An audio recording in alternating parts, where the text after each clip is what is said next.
Yeah. Before we start with the program, there are a couple of things that I would like to mention. This is the last class, and I think we had some good discussions going on, both here in the Zoom room, but also on the Groups.io group. And Mike and I talked over the last couple of days about this, and I think we should keep this going.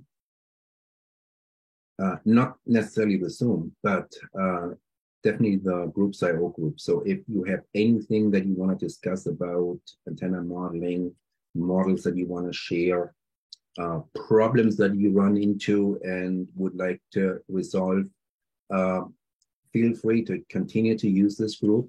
Eventually, there will be other discussions going on in parallel, but because we enforce the that every message needs to be tagged, we can then mute stuff that we are not interested in and just read the topics that we want to read. So we have control over that. And once we introduce a new tag, a new class, I will send out some information about how to do that. For now, it's just us, so just keep on using the Groups.io group to discuss antenna modeling and anything related to that. And if there is a need to get together on Zoom every now and then, we can certainly do that. And we can use that Groups.io group to schedule that. So if you haven't subscribed to the group yet, please do so. There were a number of interesting discussions over the last 3 months, and you may have missed out on this if you are not subscribed. So if you need the invite again, let me know and I will send it out. And I think that's all I had to say today. So I will hand it to Mike and we can start our fourth and last session about FORNAC 2. So I think Bob was going to go first with his catenary design. If you can pass it to Bob. I think I pronounced it correctly, hopefully. Yep. So, Bob, I just made you co-host. So you should be able to share your screen. At the bottom of the screen, you should have a button. Okay. Let's see if this does it. Share. In a minute. Okay, you should see a PowerPoint presentation. So I'm going to go into slide mode. Can everybody hear me? Yes. Yep.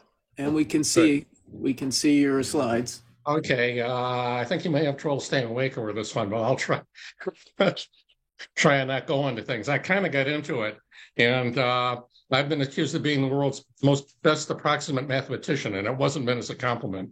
And I used all my approximate mathematician skills on this one, I'll tell you. Okay, let's go to the slideshow. We'll do it. Wait a minute, that's on the slideshow. Let's start the slideshow over there. Wait a minute. Things in the way here. If you just go all the way down to the right, Bob. Yeah, no, I should be sharing my screen okay. You are, yep. There we go. The problem is that temporarily the toolbar began for me, the toolbar. Okay. I should be full screen right now. Let's just say catenaries, me, yep. And then today's date. Okay, just as a start, I learned a lot about catenaries. More importantly, remember I came up with a term last time. I'm not sure I knew it because I hadn't had catenaries for many years, like 50 years. And I realized as I'm doing this why it's stuck in my brain. It's stuck in my brain because I hate catenaries.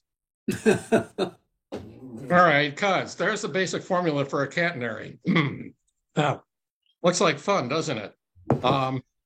It's got things like tension, the Tx, the tension on the wire, the gravitational constant, the density of your wire, and S is the position along the wire, so that to give you the X and Y coordinates of a catenary. And I looked at that and I go, what did I get into? All right, but you look at it a little more closely. And what you see is that it's largely made up of things will prove to be constants, which we don't really, but just lump together and become one big constant. And as you can see there in this crazy formula, there are at least 3 of them. three separate constants. And that makes the equation a lot simpler. And as a matter of fact, because hyperbolic cosine, hyperbolic sine involve this 1 plus radical down here, turns out that the formula gets a lot simpler. It's that. It's y is equal to a hyperbolic cosine of x over a, where x is the x coordinate, y is the y coordinate, and a is a constant determined by a transcendental equation, or at least they say it is. But more importantly, Excel came to the rescue, and I didn't even try and solve the equations I got. Okay. By the way, this is all on, just about everything I know is on Wikipedia. Okay. Now, if you do some math on the equations, and here I am trusting Wikipedia for it, they tell you that it can be derived into this form that you're looking at now, where h is the spacing between the width of the dipole, a is that lump constant, h is the height of the dipole, and L is the length of the wire. Okay, good enough. This looks a little bit more tractable. Now what? Okay, well, now what? I've got the equation up on the top corner so that you can see. It turns out that apparently there's some transcendentalism in there. In other words, you solve this equation for anything by trial and error. You start plugging things in until you get it to balance. And that's where Excel is very good. You know, you just set it up to give you to enter the variable you're trying to optimize, and you can do it very quickly, either with a program or by hand. Okay, now let's start out with L. It turns out that we can know L. L is the length of the wire. We know L. L is very, very close to the resonant frequency, and a good place to start L is the resonant quarter wavelength of the dipole. You know, it's the length of a dipole. So that I know that. Okay, so let's see what, and by the way, also here, H is the height of the dipole, as it was in the other, the height of the sag, as it was in the previous slide, in the diagram in the previous slide. So we know H and we know L, small h and capital L. Now what we need to do is see what values of A and H give us L. And we can then, and I did that, and I'm not going to show you all the arrangements. It's just a lot of reiterative calculations. And then I ended up with a table on the right, which gives H and the height of the catenary, the spacing of the spacing between the two posts that's supporting your dipole, and the constant A. Okay, so that's good. Let's see what this looks like. I then plotted H and capital H. Should have, in retrospect, for giving a presentation, I should have renamed it. But the width and the height, I calculated everything against the sag of the antenna, H. And what you get kind of neat things, actually. You get, this gives you, you can see that but just plug in, I got kind of random values of H to do this calculation. And I end up with a calculation for a nice curve for H, the width of the antenna, and A, the constant. And hey, I can fit these things quite nicely, very nicely, through a quadratic. Once I've got a quadratic, I can plug everything else. I can plug this back into the equation, and I get I can get a catenary. And I want to show you, I set up, I'm going to leave Excel for a minute. And I mean, I'm going to go into Excel and leave this for a minute. So let's get rid of this, get back to here and go to Excel. Let's see, here we go. There we go. Okay, what I have here is an Excel program that executes the formulas on the past page, you know, the quadratics. And what happens is up in the upper left-hand corner, if you enter in the spacing, I mean the amount of sag in meters. By the way, this is all meters. And I don't think we can see. I don't think we can see your Excel. We still have the PowerPoint. Top left. Do you see the cursor moving around? Negative. Top left. Not quite top left. Can you see the whole screen? We see PowerPoint is taking up the entire screen. Oh, PowerPoint is still on. Yeah. Oh, thank you. Well, let's get rid of it then. We'll come back to it. Minimize. Maybe you shared just the Let's see what this will application work. and not your window Oh, that's what on happened. desktop. Okay, so I got to share screen again. That's what happened. Share screen. Okay, here we go. Now this will work. Okay. Thank you. That was the problem. Okay. Got it. This is better. Okay, got it. Good. Thank you for telling me. All right, now, up in the upper left-hand, not quite the left-hand corner, over here, you've got H, the height of the parabola, and then you've got the width and the constant, both of which are calculated by the formula. And then I plot out a little table and plot the parabola. So right now it's sitting at 3 meters. If I want to go up there, if I can change that to 1 meter, I go enter. There's the 1 meter parabola. Scale's changed. Or I could do 2 meters, whatever I want.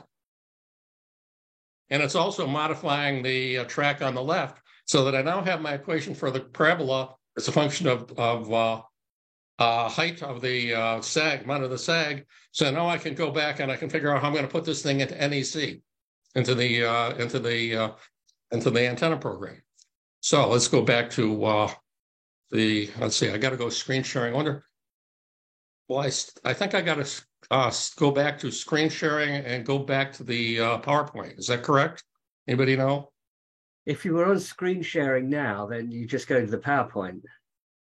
How do I change it to allow you guys to see the PowerPoint presentation? That's my question. Let's see now. What do you have on your screen at the moment? Okay, right now I've got the PowerPoint presentation. Then yeah, you need to share the application. Okay, new share, that's it. Yeah. New share, this will do it. Okay, should see the catenaries back. Yep. Yes. Okay, let's go back down to where we were.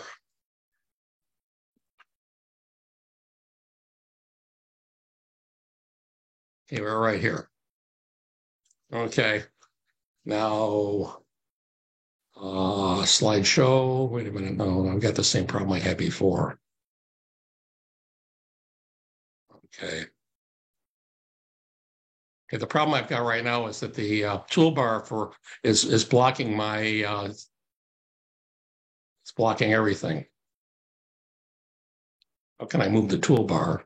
Bob, if you go all the way, Bob, if you go to the very bottom of the screen, over to the right. Yep. One more. Oh, yeah, okay. That's not it. No, that's not it. Go to the left now. Go back to the left. Oh, too far.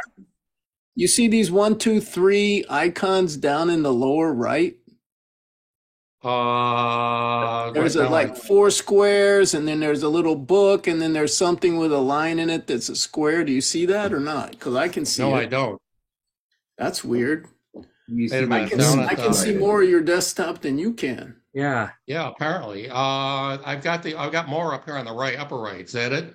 Well, I would just say let's keep moving because I can see fine. I think. Yeah, this is fine. Well, I want to get back to the slideshow. Is my problem. Why not? You are on the slideshow. We can see the slideshow. Oh, you can? Yeah. You're on the slideshow. Oh, really? Yeah. Don't worry. Just keep going. Just keep going. Okay. All right. I thought I wasn't. All right. If I am, let's go then. I'll ignore it. Okay. Now, the one catch is that as I mentioned, let me explain this one. That's the model. The model that I showed you is the model that I have now. That's complete. What I didn't tell you and what I left out was my first cut, and in the program that I sent out to you, I did it a little bit differently. What I did was I made up a catenary that was 1 meter wide and 1 meter tall. And then in order to use it in the model, I just multiplied the height by a factor, 1, 2, 3, or 4, to get the height of height equation, and I got the width by multiplying each x value by a constant to get it to go from 1 meter to the 5 meters we needed it at, and that's basically what I used in the program for optimization. There's a little bit more to that I won't go into, but not too much. But that was why I put in the email that I sent out said don't use this thing because it only approximates the catenary, and that's basically what it was doing. The model I just showed you is a more rigorous model. It's more complete.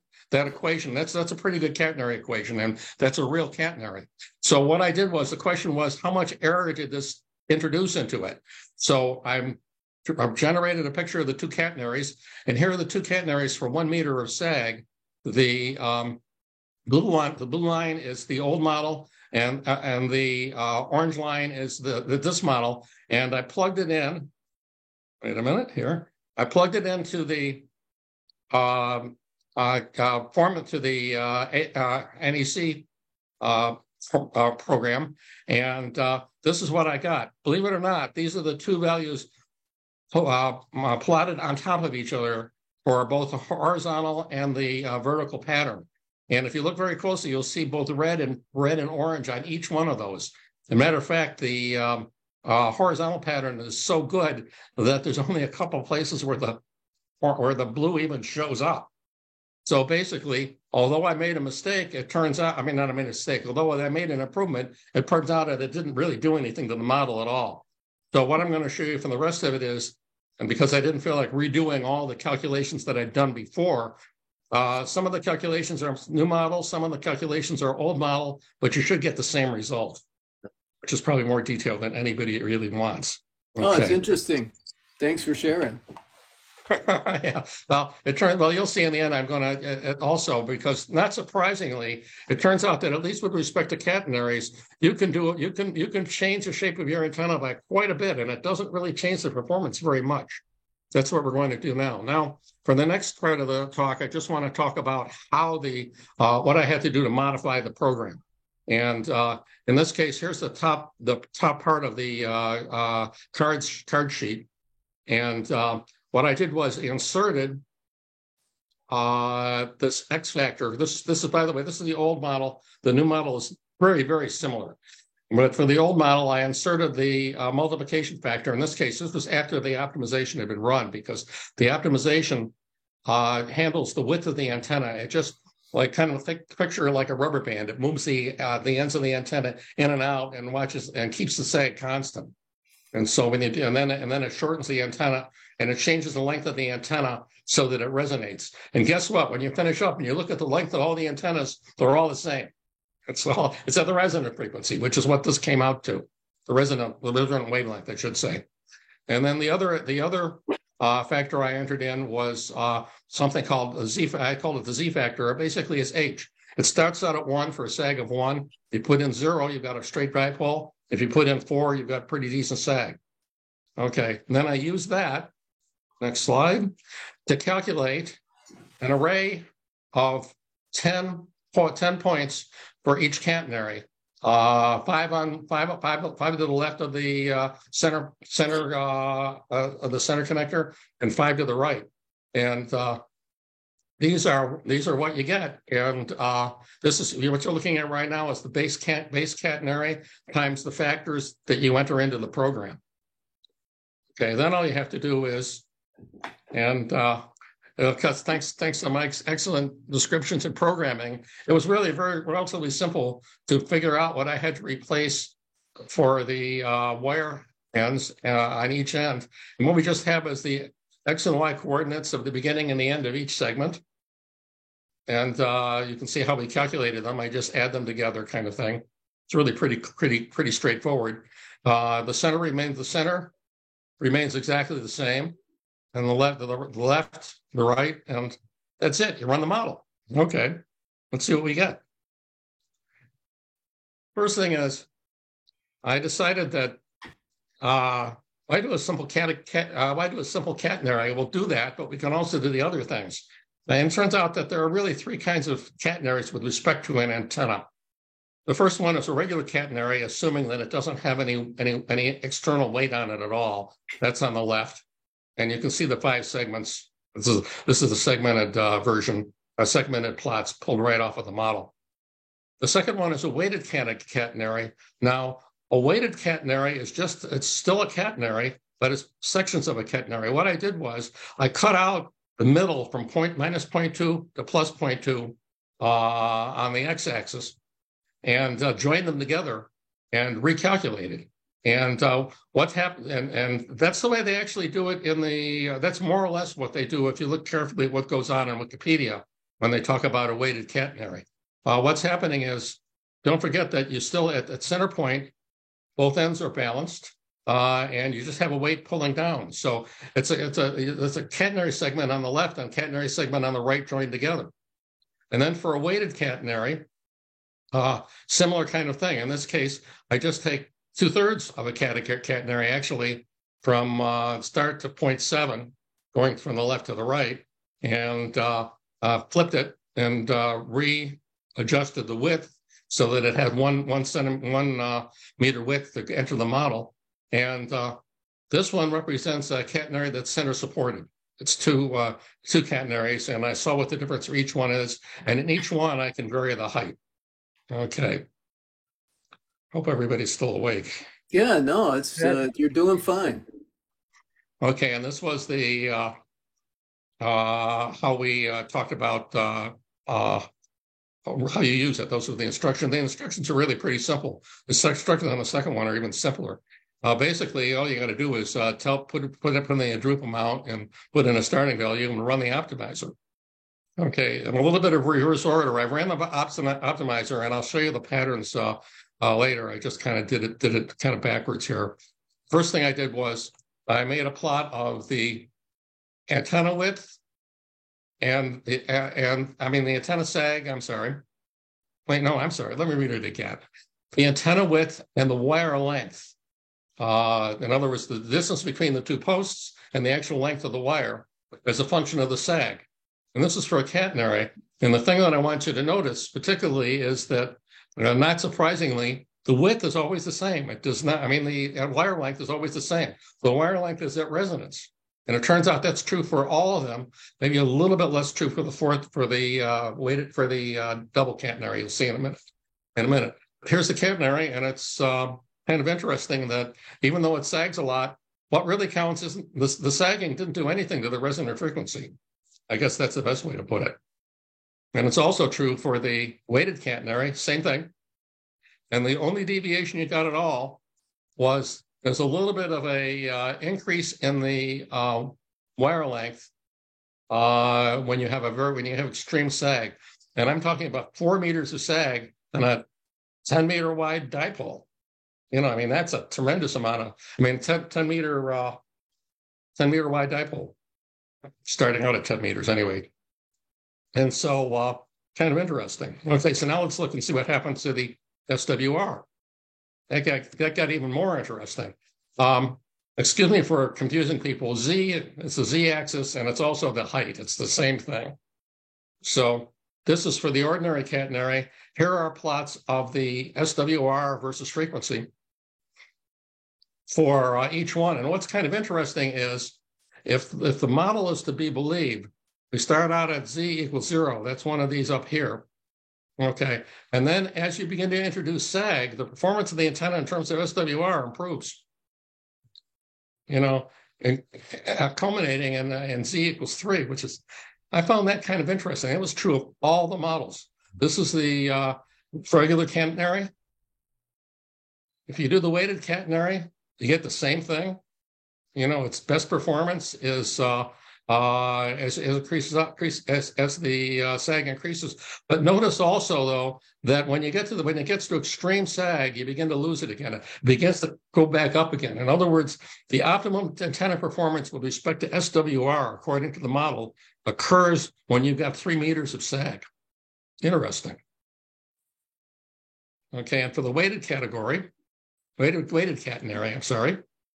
even more pronounced. The weighted catenary actually went down to 1-to-1 at resonance. And as soon as you get that for z = 3, for 3 meters of sag, when you get to 4 meters of sag, it bounces back up and takes off. 4 meters is just too much. Okay, now let's look at the patterns. And one more thing. I plotted the SWR resonance versus the height.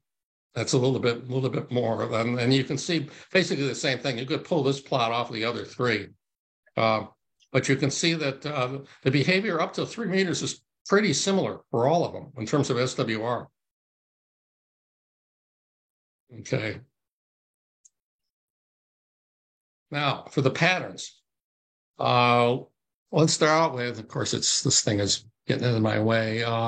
This should be the regular catenary. We got horizontal and vertical. And just to show you an extreme, because if I showed you, if I plotted this straight dipole versus 3 meters of sag, it would be even less of a difference than you see here. So I did this purposely to accentuate the differences.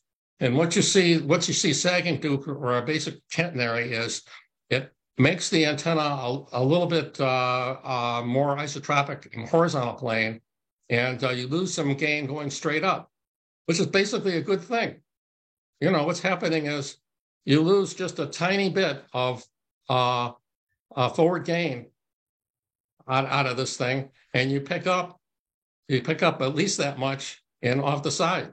So if you wanted an isotropic, you know, if you didn't have any space, didn't want to put up a vertical, didn't wanted an isotropic antenna, I'd put up a catenary antenna. I purposely put sag into it, if this is to be believed. It'll give you a little bit better performance going off the ends. Okay. We go to the next one. This is the weighted catenary. And same kind of thing. I hope I'm reading it right. Unfortunately, my screen sharing is blocking. Maybe I can move this. Yeah, I can. Oops, don't do that. Hopefully I didn't lose it there. Okay, I believe if I remember correctly, this is the weighted catenary.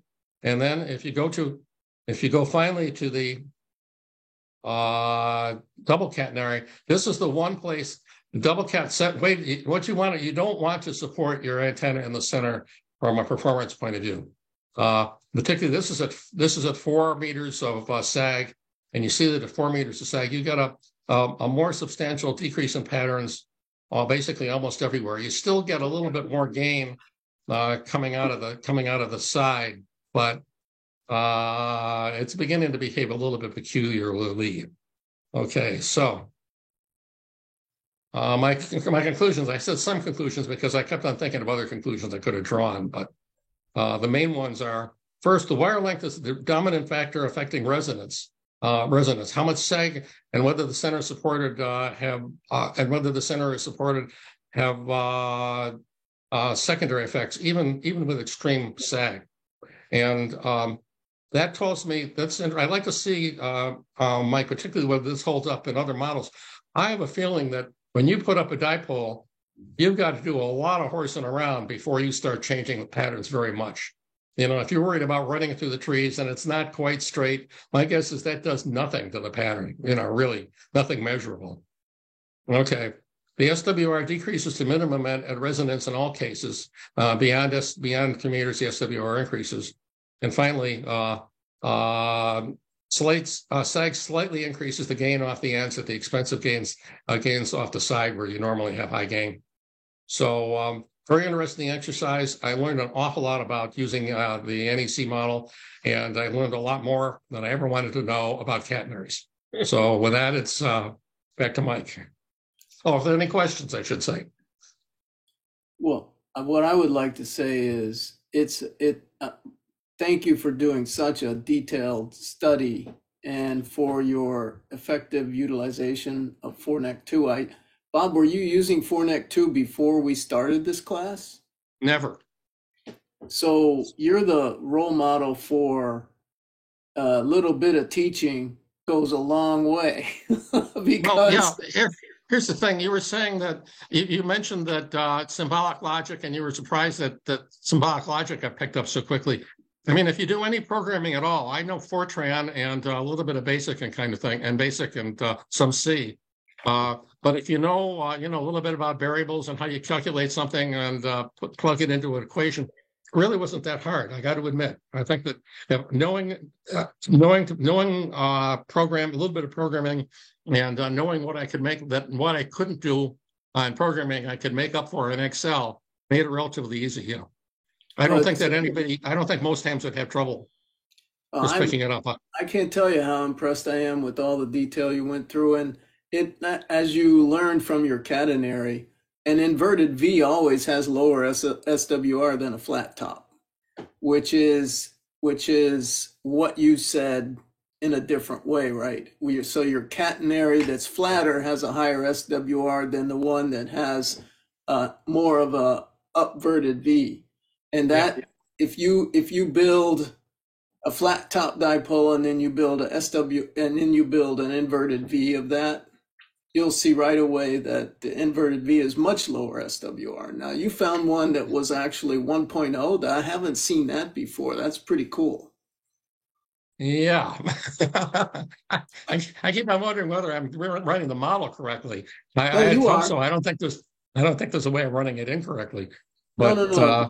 You can find it. The thing is, honestly, there are many antennas where you can end up with a perfect match to 50 ohms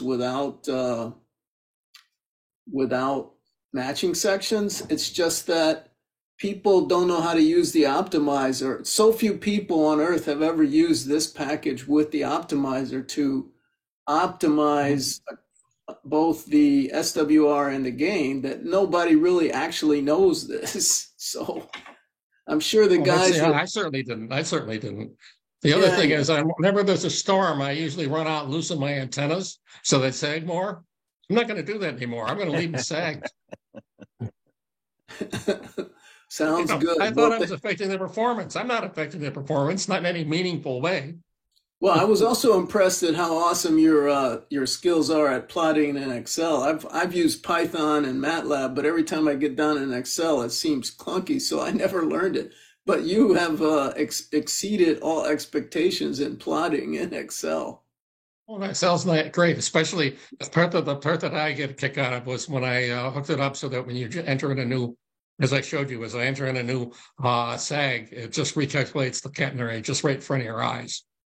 Oh, it's very well done. It's very, very well done. Thank you very much for your time and your energy and your enthusiasm in pursuing it. It's wonderful. Well, as I said, thanks for teaching the course, because you know what, the other thing to add just quickly is that when you said, and Bob will look into catenaries, I was worried because at that point I had never tried to use the NEC program, and I was it looked overwhelming. But once I started going into it, I found out that no, if you know a little bit of programming and you know Excel, it's no problem.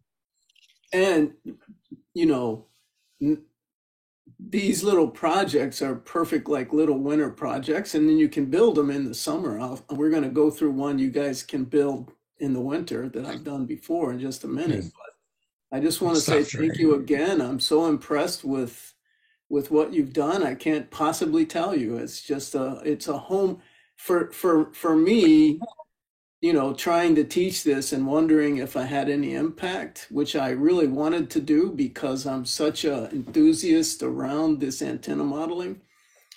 You're like my first base hit that turned into a home run because everybody dropped the ball as I was running. I mean, it's just amazing.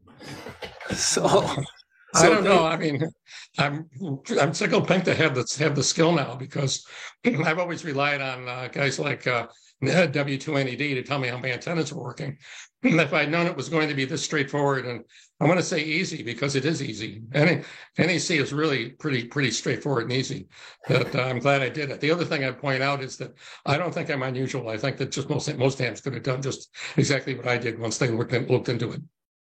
Very good. Well, thank you very much. And my pleasure. As time goes by, I don't know if you've hooked up to the groups.io, but please do, because we can keep a conversation going intermittently when people have challenges or when they take it up. And it would be good to have, you know, for me, I've been working for 10 years alone, and you know, except on a model for a hex beam, I worked with a guy down in Oklahoma, Louisiana. But at any rate, thanks very much, Bob. At any rate, I'm on IO, and I'd be glad to help anybody with the Excel part of it if you decide that that's the way you want to go. If that's the way you get the wire layout and get it set up to put into NEC, I can show you what I did for that.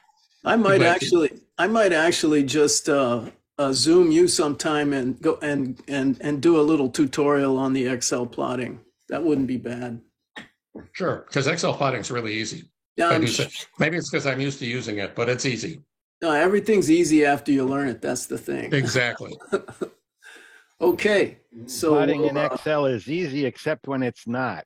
Yeah. So I say big hand for Bob. Great Oh, job. yeah. Absolutely. Yeah. Absolutely. Okay, back to Mike. All right, let me kill this and do this. And when you, just a minute, let's see. Now I should see something at the bottom of my screen eventually where I can share, right? Mm-hmm. So let me know when I'm supposed to look. You I see are it. I coding, see it. so I got it. should be there. I see it. Okay, so let me, and Bob, I want to show you, can you see my screen? Yes.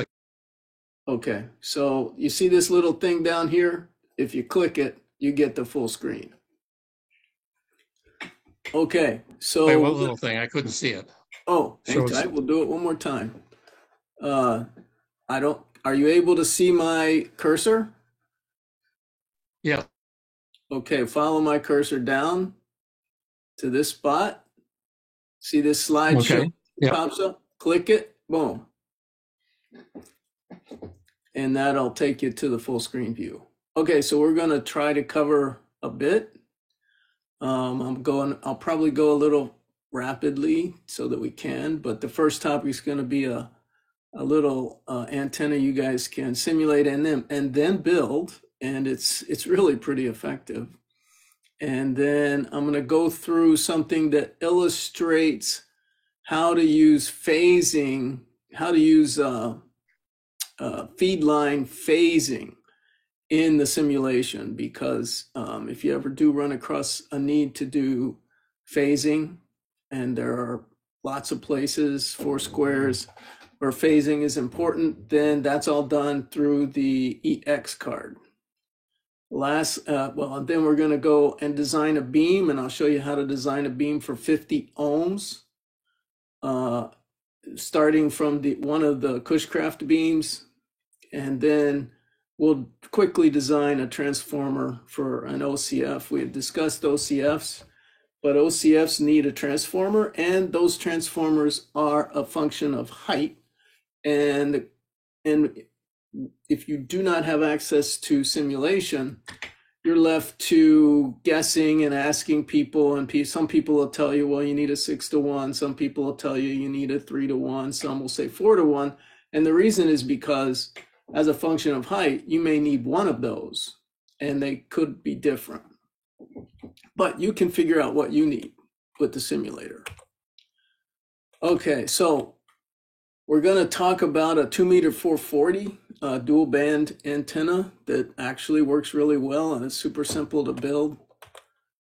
So here is let me start from ground zero and work my way up. So here's ground zero. And as I work my way up to the antenna, I will find that I have ground plane radials, 4 of them. And the variable associated with the height of the bottom of the ground plane radio is HT_GPZ. So the height of the ground plane, Z, probably didn't need Z, and then there's a variable that captures the horizontal distance between vertical and the radial tip. Then there's the length of the radial, or the length of the ground plane. There's a angle between vertical and the ground plane radial. And lastly, there's the length of the radiator. So there's not too many, 1, 2, 3, 4, 5, 6, is that right? Yeah.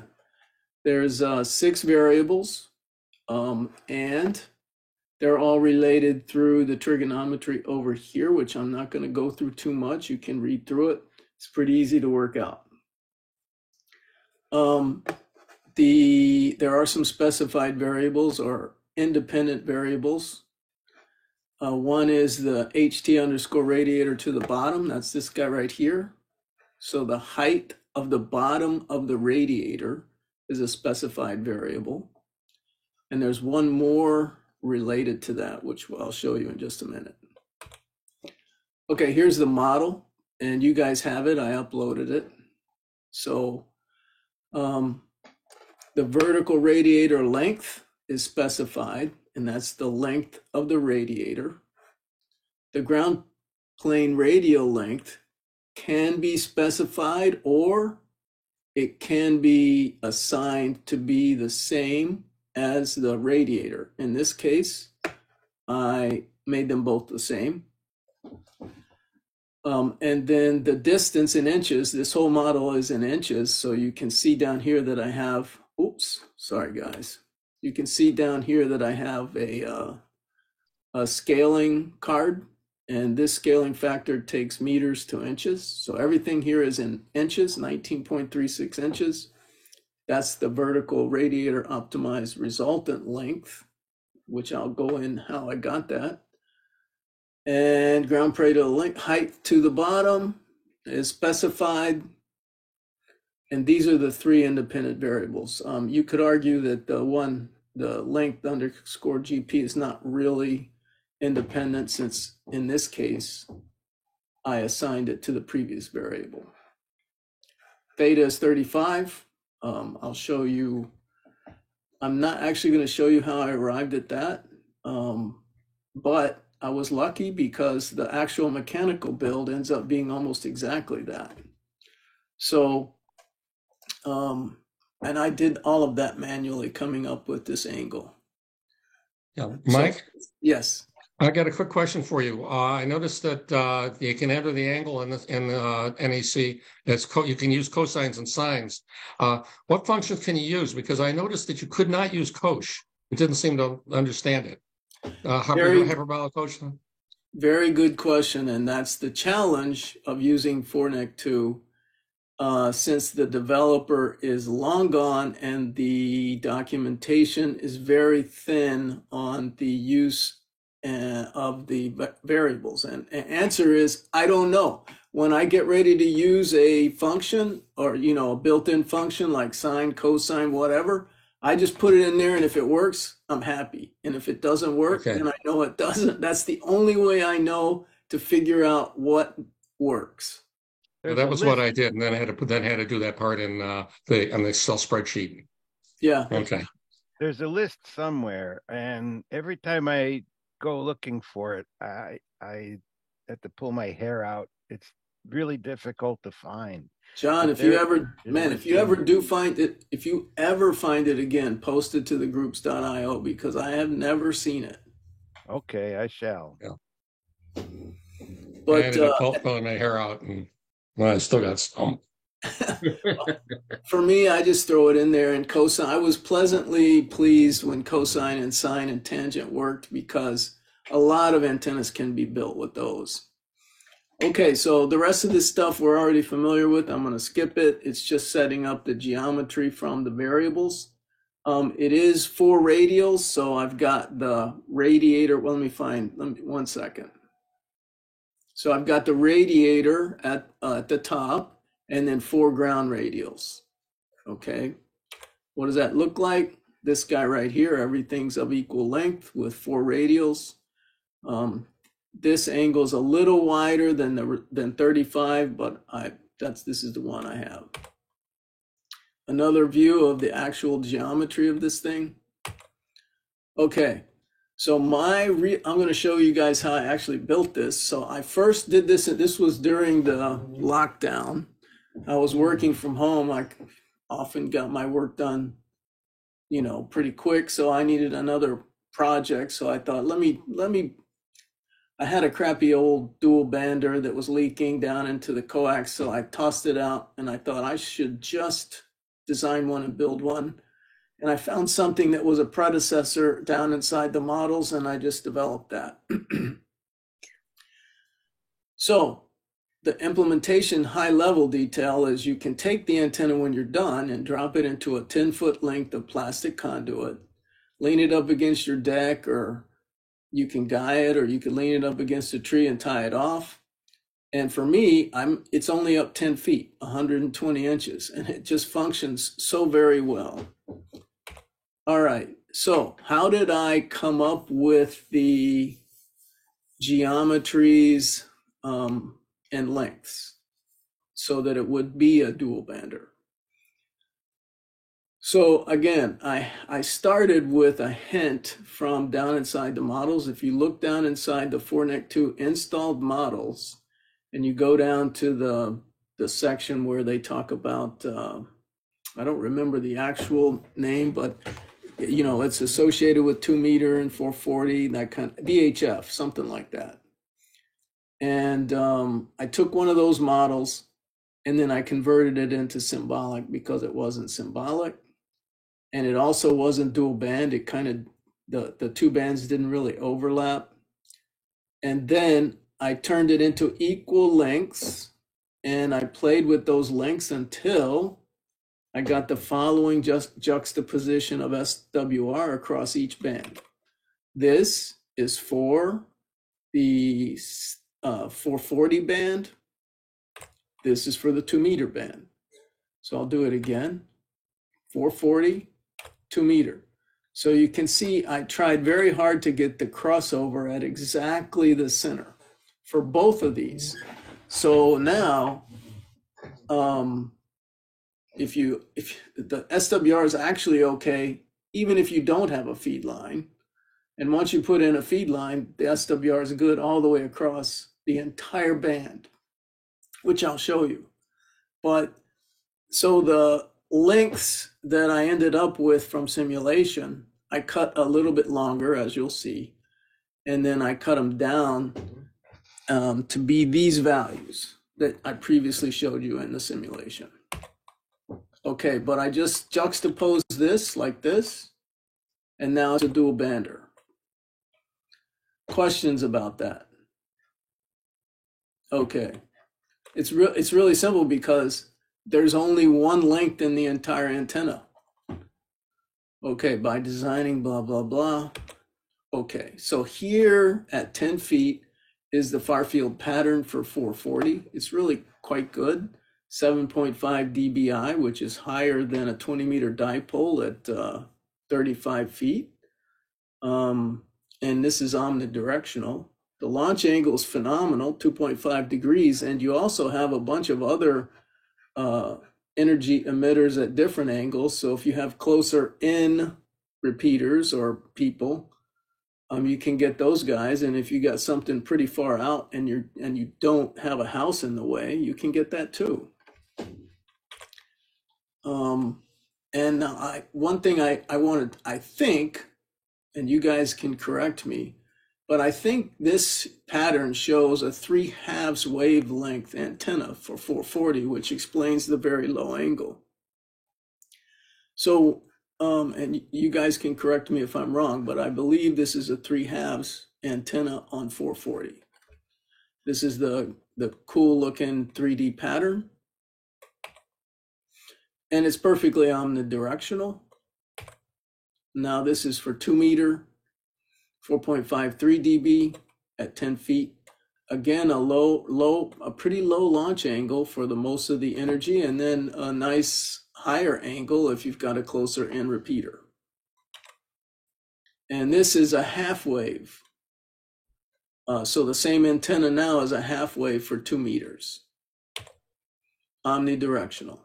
So we have now in simulation built Mike? Yes. Just quickly, I'm surprised that it's so omnidirectional. I would expect to see not a perfectly omnidirectional antenna, but one which had some lobes where the radials are, and a little bit less gain less gain between the radials. So all I can say is you have this model up at the groups.io site. I uploaded. Oh no, I sent you guys a link to my Google Drive where you have access to all of today's content. This is absolutely what I have. and what you will get if you simulate this. If you grab that model from my Google Drive, did you get that link? Yeah, I did. No, I'm wondering, one way of checking it is to get rid of 2 of the radials and see what happens to the pattern. Well, there's nothing stopping you. You have access to this model. It's up there. But if you have 4 of them, and also this is pretty, let me just look at this for a second. I never questioned it. I think, the radials are pretty close together, Bob. It's not like a 20 meter dipole. It's a teeny little dipole. It's not like a 20 meter vertical where the radials are far apart. These guys are really close. So maybe that has something to do with it. Yeah, the angle theta is really quite narrow. So that's an indication of a real conical section at the base. Gotcha. And it might be interesting to see what happens when you switch this to 3 radials. 3, just to see if that would then show some pronounced slopes in the diagram. That's a good point. A bit of antenna folklore. Anybody interested? Sure, go I ahead. could interject. When Brown was the guy who said that AM broadcast antennas need 120 radials, 120 buried radials. He was the guy. And then he designed the ground plane antenna. He only put two ground plane wires on it. And his boss said, well, that can't be right. That won't be omnidirectional. And it was omnidirectional to within like half a dB or so. So they made him put a third ground plane wire on it, and or maybe even a fourth. But if you model it with just 2 ground plane wires, it is nearly omnidirectional. And Joel Hallis, the late Joel Hallis, who had been the QST columnist, the answer man, he had a wire ground plane for 80 meters in his backyard, hung up in a tree, and that was his 80-meter antenna was a ground plane with just 2 radials. So, well, I'm gonna actually remove one of these later to see what it'll look like, but I want to show you why I picked 4 radials, because the implementation matters. So you're going to see why I picked 4 as opposed to 3, Bob. But so you can get this stuff at Home Depot. I wanted a specific diameter, and I'll show you why, but you can find all this stuff at Home Depot. It may not be brass, it might be brass, it might be aluminum, but they've got all kinds of diameters of rod up there, probably brass as well. I ordered this from Online Metals so that I would know exactly what. I did my simulations for 0.1 inch, and I wanted to get as close to that as I could. I no longer think that's a big deal, but these guys had pretty close to 0.1 inch. So I ordered it, and then, and I'll show you why I'm hooking these up to wire terminals, but I cut them a little bit long, and went to Home Depot with one of the rods and found some ring terminals that fit perfectly, so that the brass fit right inside of them. Those are 16 ring terminals. And then when I soldered it, obviously the plastic melted off. But the reason I chose 4 radials is because there's 4 holes on this SO239 connector, and I attached a radial to each of the holes, as I'll show you. So I take the upper radiator and I just soldered it in. And then I went back to Lowe's and I found a little bitty screw and a lock washer and another washer and a nut that would all fit through that little, you can see it fits from the top down, and you put the nut on. You got the lock washer on the bottom and the little nut at the top. and you can attach the ring terminals, all 4 of them, to the holes. And it all takes, if you don't have to go to Lowe's, this whole thing would take you, 20 minutes or less.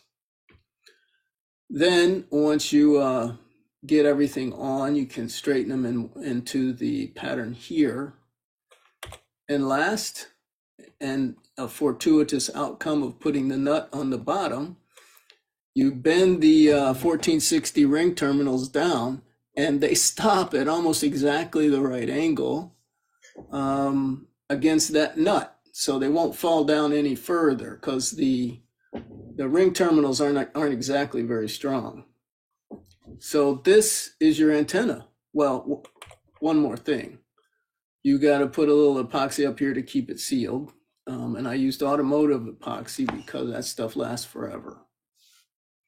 And this is actually a better view of the little nuts on the bottom and the screws through the top, etc.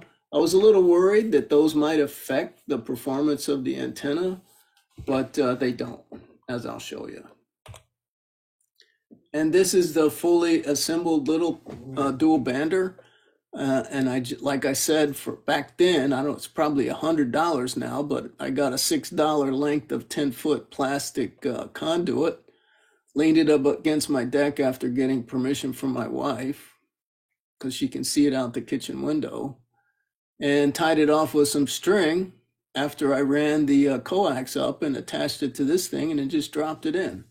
I think at the bottom of this, I have a little, one of those potting plant things where I chipped away at various so that the coax could go in and come out nice and easy. One of those brick-like things, I dashed a little hole in it, but you can do this anyway. You can just run it straight up. All right, so here's the data, the SWR data as a function of frequency compared to simulation, the actual data that I measured once I implemented it up on top of that pole. So you can see the feed line really helps, and the SWR is usable across the band. And it's not, I'm a little puzzled at the response, but not too puzzled, because I have this antenna sitting about 3.5 feet away from a 30-foot Rohn steel mast, and I have put that into the simulation. I didn't show that today, but I have actually put that into the simulation, and it fairly dramatically affects the pattern. But I can imagine it also affects the SWR. Nevertheless, this is the SWR for both of the bands. Very usable, no problem. I don't need a matching section or anything, and I don't have one. I use my old 1992 FM transceiver to get all these. How long a piece of coax were you measuring that through? The coax probably is about, so it's the thick stuff that you would normally use for, I can't remember it now because I'm an old man, but it's the thicker stuff, like 1/2 inch thick. Yeah, RG213 or RG8 or something like that. Yeah, RG8U. Yeah, that's what it is. And it's about, if I recall, it's like 20, it's probably 30 feet, 25 or 30 feet. It's got to go up out of my basement, another 20 feet, and then up 10 feet. So it's around 30 feet. Well, that certainly will lower the SWR generally with respect to the simulation. Oh, definitely, yeah. I mean, anytime you have a feed line, it works in your favor. At the same time, it robs you of signal. But so this is the way it worked. These are the repeaters that I could hit, and really, I had previously a commercial dual band, and it didn't do this well. And the reason is because it was quarter wave, and these are either half wave or 3/2 waves. But I can hit Bristol. I did not keep track of, the ones that I could hit without using 50 watts. I had to use 50 watts to get the one across the lake. I had to use 50 watts to get the one in Canandaigua. I had to use 50 watts to get the one in Brockport, but most of these were hit with 5 watts. Even Bristol, yeah, Bristol was 5 watts. So I was very pleased with this little antenna. And some of you may have seen this kind of antenna before. I don't think anybody sells one, but it's really, really effective if you just want to get onto the net sometimes. And it kept me occupied for a week or so during the pandemic. All right, that's it for the 2-meter 440. If you get bored, you can build that in no time. Everything is at Home Depot. All right, now the main goal of this next antenna is not the antenna itself, but how to use the EX cards to effectively phase 2 different antennas relative to each other. So here we have a real antenna where we have, it's called a turnstile antenna. So you have one dipole, and then you have another dipole that's 180 degrees oriented to it. You feed one normally with a normal feed line. Let me just see where they actually don't show that this one's the normal one. So, oh wait, yes they do. So you would connect up to a transceiver anywhere here or where. I figured this out. You would hook up a transceiver right here, okay? And now this one would be fed with a 0 phase angle. And then if you had a quarter wavelength of coax, this dipole will be fed with a 90-degree lag, or 90-degree phase line, they call this, okay? And this is easy to do in physical world. You just cut, a quarter wavelength of the coax, and you add that to the actual feeding of this dipole, okay? So how do we do that in simulation? So up to this point in our simulations, our EX card has always been, so let me come down here. We have defined our EX card with 1 and 0, and I didn't explain that, but the EX card is composed of a real and an imaginary component, and we've been using the real component as 1 and the imaginary component as 0, which is 0 phased feed line. Okay, and I show that down here where I have a feed line that is along this red line, which is y equals 0, or the imaginary axis equals 0, and the x-axis equal to 1. So you can, now that you know that that's a real and an imaginary number, you can come up with any phasing you want. You can do 45 phasing, that would be 1, 1. You can do 90-degree phase, that would be 0, 1. And you can do 180-degree phasing, which is -1, 0. And there are a fair number of antennas out there, or multiple antenna systems where the feed line is phased, and this is part of the original NEC 2 launch that the EX card had the ability to be, you could actually feed 2 different antennas with different phasing. Questions about this? Most of you guys are EE, so real and imaginary numbers and phasing is second nature. But the EX card, how you do it, may not be so clear. All right, so to build the turnstile antenna, how do we implement into our model a 90, a quarter wave phase line?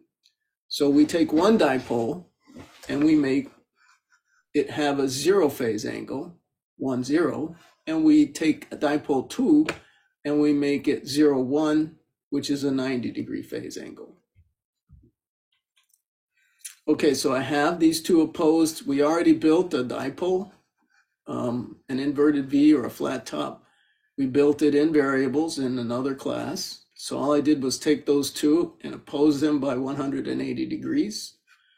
And then this is the model, but we already went through this model in detail for one. So it's just cut and paste, a little bit of renumbering after the cut and paste, and we have already covered that in the class. Forget all this stuff about insulated wire because I commented it out and we already covered it, but this is what I want to show you. So this is the first time we have two EX in one model, and we also have two antennas in one model, which is you can do. And here we have a 0 phase feed line, and here we have a 90-degree phase feed line. So the first dipole and the second dipole are the second dipole is phase lagged relative to the first dipole by 90 degrees. Okay, and the practical impact of that is very interesting. And Bob, I think you'll like it because it will show one more time a perfect omnidirectional pattern. Yeah, it looks like what I'm gathering to this, and I think it was it John who made the comment? It looks like a lot of people have been wasting a lot of money on radials. Well, in this particular case, these are two dipoles, but previously, yeah, you're right. But what I'm thinking is, you've got 4 elements, and you're thinking that, if there's any difference at all, there's 90-degree space between the 2 elements, which is a lot, but it doesn't make any difference. No, I think this simulation relative to reality is really pretty good. However, if you don't phase these like I just phased them, if you put them in phase with each other, the pattern will look profoundly different. So you have to have a 90-degree phasing to get this perfect omnidirectional pattern. So that's key for this antenna. For a single feed vertical, it's different. Yeah, actually, you're right. I can sort of see that. The nice thing about 90 degrees out of phase is my guess is that it's a little bit like the formula for a circle. The X and the Y's reinforce each other in just a way that it evens out the difference. Yeah, I can show the currents at the end if we have time. They're kind of interesting to look at the currents on each one and how you can sort of see how they work together to make it omnidirectional. Okay, and here's just a pretty picture. I like to show these I wish I did invite Ari Voers to come to this for the first one so I could introduce him and recognize him. He did not respond to me, but which I feel a little disappointed that I'll share a disappointment I have about Ari Voers. I mean, he spent 20 years perfecting a tool that's used at universities, probably at Harris, all over the world in universities. Guys like me, you guys, he made it beautiful, he made it powerful, and some reason in 2008, he got sick of it or fed up with something, and he dropped it out there, made it free for everybody, walked away, and never came back. and there, he was still answering my emails until about 2018, but then he killed that email that he had posted.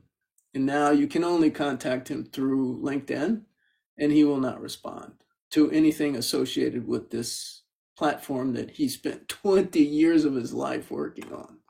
So I don't know what happened, but something turned him off.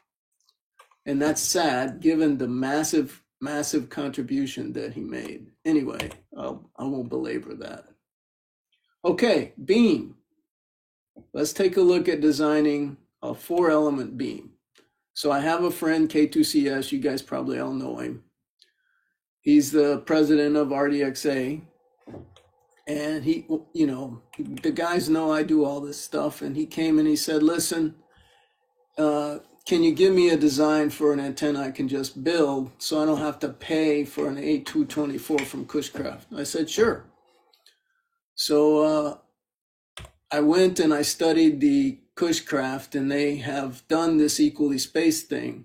And the way they get by with making them equally spaced, as we'll soon see, is they have this big giant matching section here so that the SWR is low. And then they get some kind of gain out of this with this matching section, which I could have discerned, but I don't have access to what the matching section is because it's proprietary. So I played around a little bit with the automatic matching, and then I thought, wait, I'm not going to waste my time on coming up with an automatic matching here. Let me just come up with an antenna that does not have a matching section. So this is the Cushcraft with the matching section. And then I asked Chris to measure the beam, and he did. So this is the Cushcraft without the matching section, only in simulation. So let's take a look at it. So one thing that puzzled me, but I actually don't have any experience using beams or previously simulating beams, is I honestly thought that the max gain direction for a beam was in the opposite direction on the small side, but that's not the case. The max gain is in this direction, and that always puzzled me. If you guys have some insight into that, which I don't, but this is the way the simulation came out. And I think it's also true with the, let me just see something. No, it's got to be not true with the Cushcraft. It has to be the opposite. So the matching section makes a huge difference. I should play with that more, but at any rate, this is what I got with just using the bare antenna with the dimensions that Chris gave me. So having done this, I ran and I got the, you know, it's pretty poor performance for a beam. It hardly has any forward gain, and it's in the direction you wouldn't anticipate. And it's only 9.6 dB, which is just slightly better than a dipole. And, you know, it just looks terrible. And the SWR is 9, so you can't use it. So I thought, well, let's just see what happens. I played around and I came up with using 2 of the elements for optimization. So let's take a look at that. If I use the 2 back ones I fixed, and the 2 front ones I let them roam. So let's see how that works in the optimizer. This is the result, and then I'll show you a cool little movie. So the result is you end up with a beam in this Confino configuration without a matching section that has nearly 14 dB of gain, which is actually quite good. And then 1.7 is the SWR, and by the time you hook up a phase, you know, a feed line, it's going to be 1.3 or whatever, 1.4. So this would work with no matching section and have a great pattern. So, in which I'll show more detail in just a second, but I will show you the evolution. So I played around with the balance. So this is the first time I've shown you guys balancing 2 different constraints, gain and SWR, to get the one that's the most important, and then the one that is important, but you can live with if it's not maximized. And so I played around until I came with an SWR weight of 90 and gain of, on the gain, a weight of 1 or 10. And then I use distance 2 and distance 3 as the optimization variables. So let's watch the evolution of this. It's pretty cool. So if you look on the right, you can see the optimizer, you know, moving everything around and zeroing in on something that gives a reasonable SWR pretty rapidly.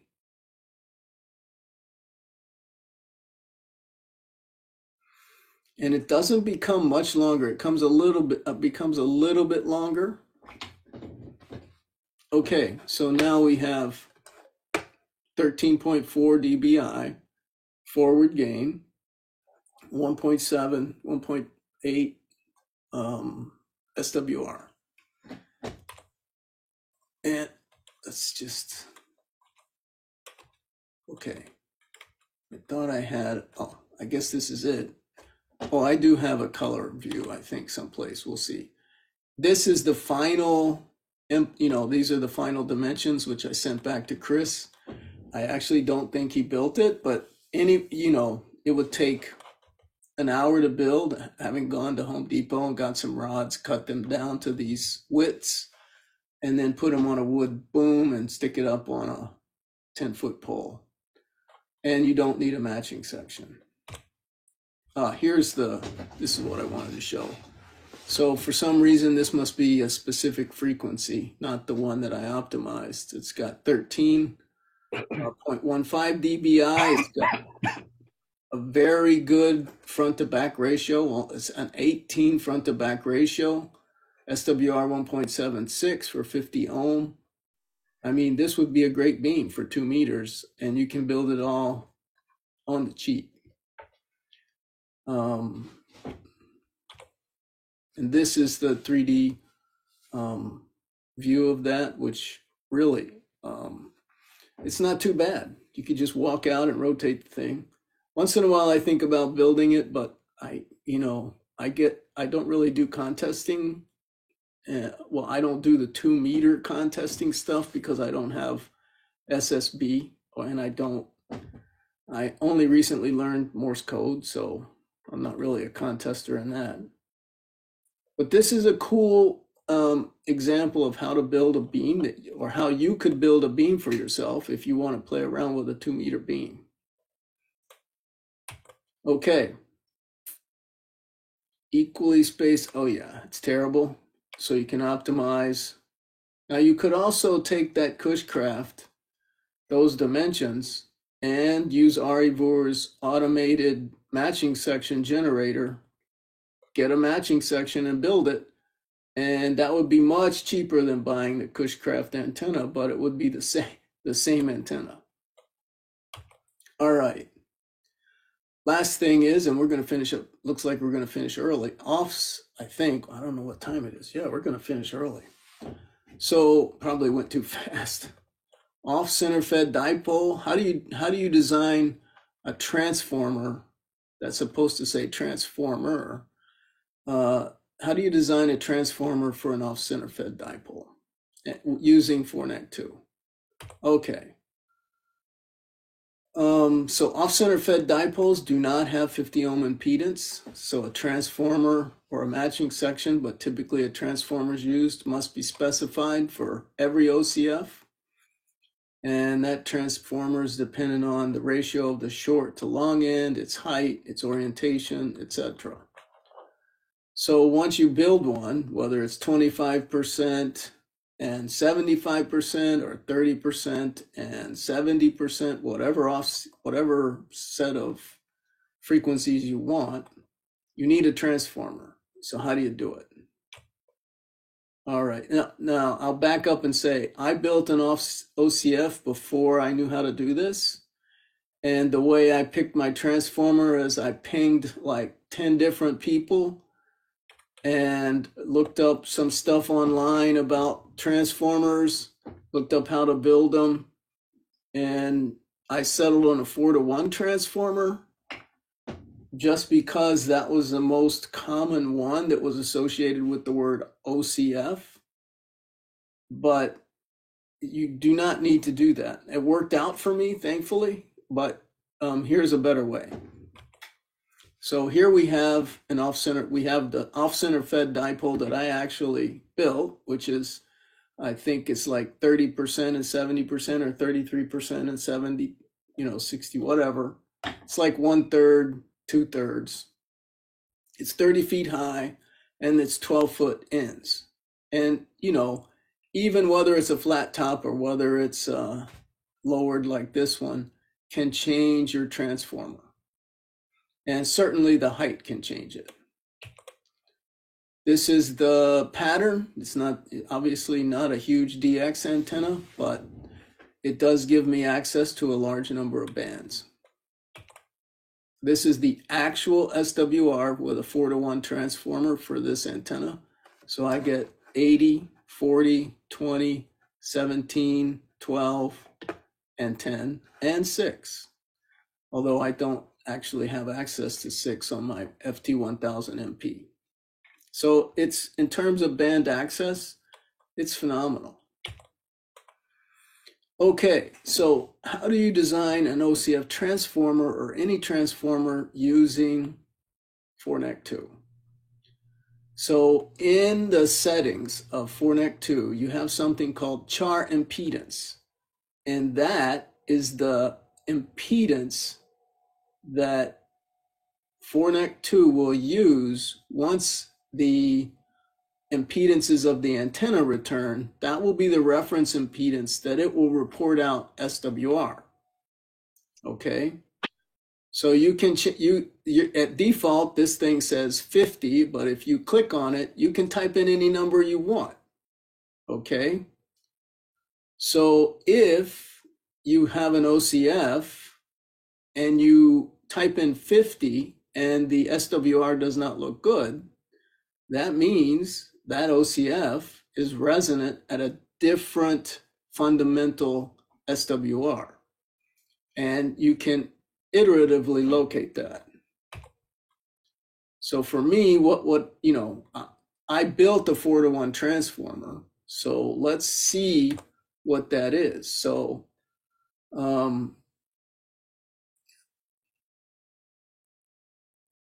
I can go into FORNEC 2 and I can set the reference char impedance to 200 ohm, which is a 4-to-1 transformer. Now, all of the SWR results will be reported relative to a 200 ohm transformer. So I run the model from 2.6 to 29 megahertz, and I run it for the SWR sweep. Okay, so now I have an OCF that definitely has big dips at 10 meter, 12 meter, 20 meter, 17 meter, 20 meter, 40 meter, and 80 meter. But on 80 meter and 40 meter, the SWR is kind of high. So the 4-to-1 transformer, can it be better? Let's find out. So I want to try a 3-to-1 transformer, which would be 3 times 50 is 150. So I go in and I type 150 and rerun the model. And you can see right away that the 40 meter has dropped down to extremely acceptable, and 80 meter is actually still acceptable, but can we do better? But notice down here previously, 10 meters and 12 meters, these guys were almost touching the bottom here. Now they rose up a little bit. So you can see that we got some reduction in SWR in the low bands, but the high bands, the SWR went up. So let's try a 2-to-1 transformer, which is possible to build. And let's see if we get even better. So now, wow, we took the 40 meter SWR down to 1-to-1. This guy's 1.6 to 1 at 80 meter. But look what we did to the high bands. Those guys are up at 2. So we went from 150 to 100. Maybe we overshot. Okay, so now this is a 2.5 to 1 transformer, or a native characteristic impedance of 125. I think this is the best overall balance across the entire band of the SWR. So I would say a 2.5 to 1 transformer for my application, my height, is where I would start. and it would probably be very good, especially since my 4-to-1 did okay. So knowing that little trick associated with using Fornet 2 to set up, you can also put in place a transformer to see how your 50 ohm will look. So that's what I wanted to show you guys, and that's it. That's it for today, and that's actually it for the class. And do you have any questions about what we just? There's Yeah, I have some. Go ahead, Rich. You do first. okay. I worked on the same thing with the transformer, and I found on the internet you can add a transformer in the Fornet 2 model, and there's a good website that explains how to do that. You have to add a network card, and you put in the Y parameters for the transformer, and there's a ham SP3L that's got a great page that tells. He's got a spreadsheet for calculating the Y parameters for 2-to-1 or 3-to-2 or whatever ratio you had, and you put that in there, and I could. It's the link is pretty long, but I could maybe post it somehow or. Sure, just post it to the. Are you a member of the groups.io? Yeah. No, just post it up there. Everybody will get it. Okay, it's you could probably find it if you go to sites.google.com/view/sp3l. That's the beginning. That's only like half of the address, but if you go there, he's got a lot of good articles about antennas and stuff, and in there he tells about how to make the transformer. The other thing I was going to comment on was, for all the stuff I've been doing, I've been using the spreadsheet editor instead of the cards like you do, and I discovered one bug that's in the spreadsheet at least. And when you put in the wire radius, even if you click that you're using feet or inches, it treats the wire radius as if it's in meters. And so if you specify the gauge like pound 14, then that works. Or if you put in the dimensions in meters. But if you think it's going to be in feet or inches because you've clicked that box on the spreadsheet, it doesn't really work that way. And then the other caution is just that's a radius, and I've made the mistake of putting the diameter of a 14 gauge instead of the radius. That's it. That's very good input. As you know, I use only the Notepad++ to program these things up. And as far as I know, the GS card works for everything above it, including Y radius. Yeah. So, you can always save off your model as a text file and then just go in and manually set the Y radius to whatever you want. Yeah. And then open it back up and see if it gets changed or if it's the same. But yeah, I have never there. There's also a really, really nice geometry editor, which I haven't used either. I always program it. Maybe if I was going to build a 100 element antenna for somebody or for myself, I would use the geometry editor just because it depends on how complicated it would be. But at any rate, I think, Mike, if you were going to make a 100 element antenna, you'd probably write a script in Python that would generate your NEC2 deck. Maybe. I don't know. It depends. It depends on how much repetitive stuff there was. I can show you guys. Let me show you guys, now that we have just a few minutes left over, this we can have some fun here. Any questions about today's content? Just a quick one. I just want to be sure I understood, because I'm way back. This is probably within what Rich asked. I remember earlier in the lesson, I think last time, you talked about putting in a transformer, and it sounds like you can do it. It sounds like this is a better way to do it. Just adjust the impedance until you find the impedance you like. And now I know what the transformer has to be without actually inserting different transformers and trying them out. Am I right about that? You're right about that. And you can prove that to yourself by following and putting a transformer into the model and then doing the 50 ohm response, or just looking at the minimum for 125 or 150 that you type in at char impedance. So at least from my perspective, the advantage of having the transformer is maybe you want to have a toroid that steps the impedance down by 4-to-1, and then you want to have a matching network. In right. addition to that, it gives you the actual values. I guess you could kind of figure that out Right. indirectly, Well, but this way you could have like actual component values and work it all at 50 ohms. right. Well, so you were here, I think, Rich, when we covered the automatic matching Yeah. section generation. So Yeah. that transformer is just a subset of that capability, and then you can build it into a network card. Okay, so I want to go to here and come down to, I think it's here. Here we go. This is not wrong. Been a while. Okay, so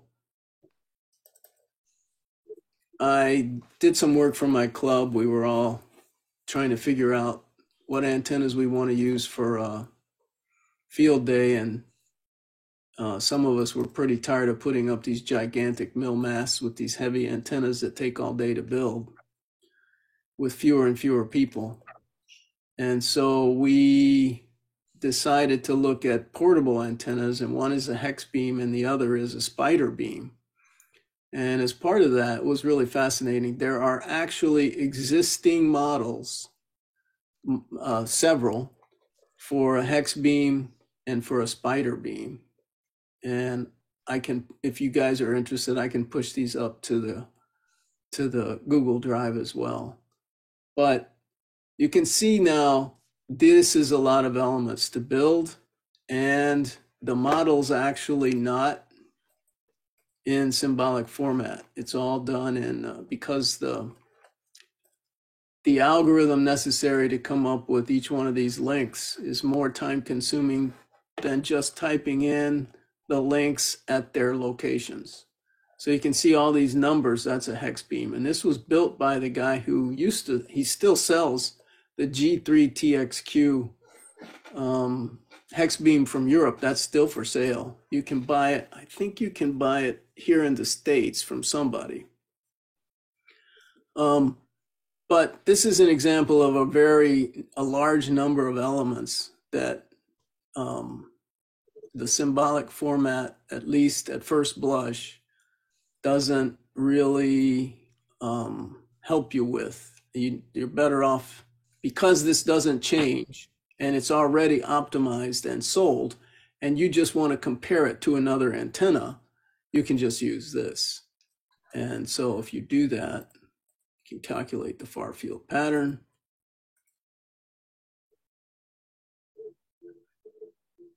So there's a segment check error in here. I think in one of these versions I fixed it, but it didn't matter, so I'm just going to let it go. And now this is a hex beam, and it's at a specific height. I did modify one of these models so that I could change the height. I don't know if it doesn't look like it was this one. No, I wonder. Well, I'm not going to waste time. So I have a modified version of this where I did put in the Z values everywhere I replaced. Let me see if I can find it.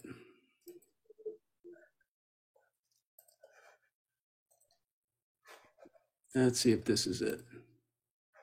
Yeah, so if you look at the Z columns here, XYZ, XYZ, you'll see H plus 33. So I made the model so that, and you'll see that H plus 33, I can't have that because each wire is at a different height. So I went through and I located all of this so that I could make H. If I just change H, the entire model will rise or fall. So right now H is 360. I don't know if that's inches. I think this model is actually all in inches. Yep. So this height is 36 divided by 12, whatever that is. 360 divided by 12, which is is that 360 or whatever? 30. So 30 this, feet. there you go. So now let's calculate the far field pattern for this guy and take a look at it. So it's kind of 9.62 dB, and this is on 14.2. And if you guys recall, a dipole is like almost 7 dB. So the hex beam at 30 feet is ever so slightly better than a dipole. However, if you come in here and you change the height to, let's change the height to 720 twice.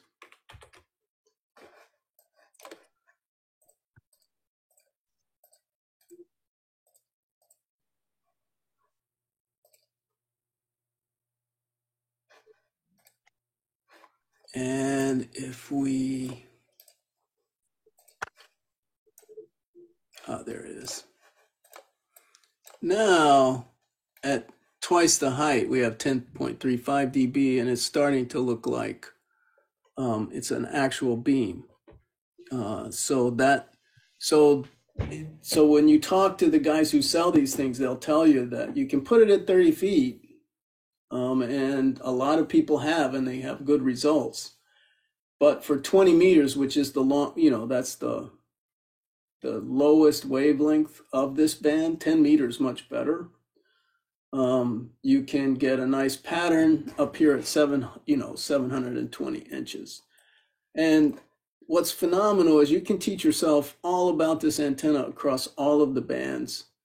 And as a function of height, you can, if you want to try it at 30 feet, you can learn all about this antenna. And this antenna is really very fascinating because it supports so many bands, and it's so light, and it has no wind resistance.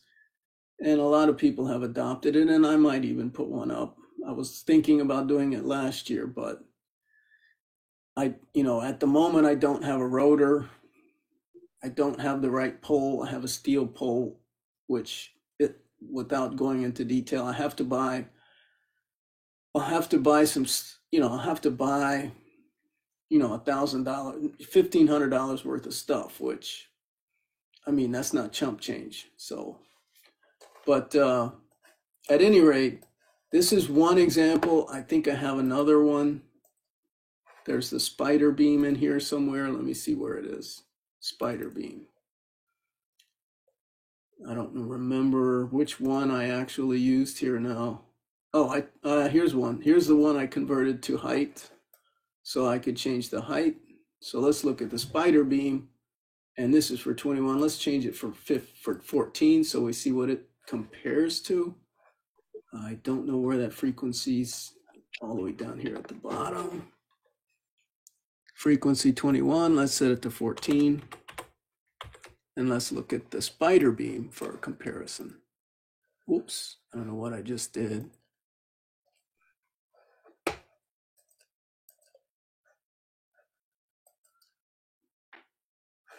Okay, now let me find the pattern. Now the spider beam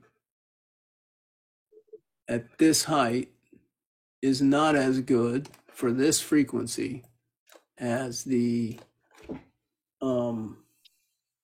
hex beam. But there are, and the reason, but for the lower bands, like 10 meter and 12 meter, it's much better than the hex beam. So let me just check something. That I might have just said something not true. Yeah, so for 20 meters, the spider beam wasn't as good, but for 10 meter, it's much better. And I had posted something actually at the Rah-Rah site, which, and also and I presented at our club, and we ended up buying the spider beam for field day, and it's 1,000 times easier to put up than the old gigantic metal beam that we used to put on top of a mill mast. And we came in third for 2A, no, Yeah, 2A. So we did okay. At any rate, gentlemen, that's about all of the prepared content I have. And I do want to say, for those of you who went through the entire class, thank you. I have had great fun in simulation for many years, and it's really good to meet people who are interested in it, and I look forward to having access to you guys through the groups.io the next time I get stuck on something that I can't figure out, because that's happened. So. Okay. Yeah, Mike, I think this is absolutely fantastic. I had no idea that one could do so much with the modeling, without, as Bob was saying, without having several degrees in antenna design. So I've started experimenting. I plan to do quite a bit more. It's really good. I wanted to second that. Yeah. For me, antenna modeling was always magic. Turns out it's not that bad. I'm not with NAC anyway, as you said. So thanks for, I really appreciate getting a new capability. It was really nice. I'm going to try now and see how badly my off-center dipole is doing. Maybe it's not doing that badly, actually. No, I have a question. You bet. Any way you know of, any way anybody knows of putting a shunt element across the feed?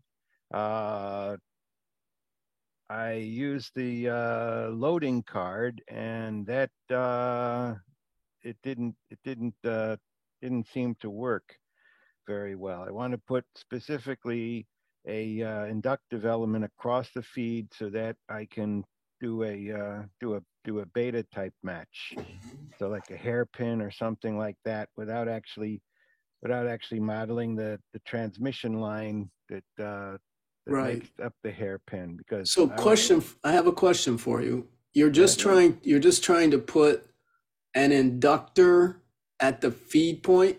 Well, actually, I'm trying to put a capacitor across the feed point. Oh, okay. So yes, there's a card. There's an RLC card. 1 second. Right, I tried the LD card. Well, there's actually, so the LD card, you can put one in parallel or series. Right. And you tried that and it didn't work? That's correct. It did not perform as it should have. If I chose a series RLC, it put the capacitance in series with the feed, and if I chose the parallel RLC, it just ignored it altogether. So I said, well, I can use a network card and feed from a segment that's away from the thing, and use a zero length transmission line to connect the actual feed to this imaginary feed. And that, as it's been mentioned earlier, you need to use the admittance matrix, and apparently for a shunt element, the admittance matrix is singular. So the model won't run, right? So well, I can't specify the admittance matrix. It doesn't exist for a shunt.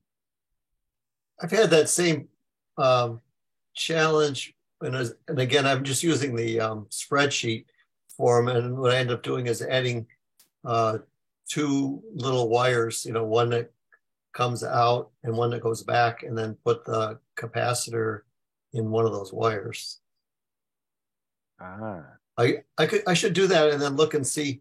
You can go back and see what cards it generates based on what I put in the spreadsheet, and see what it's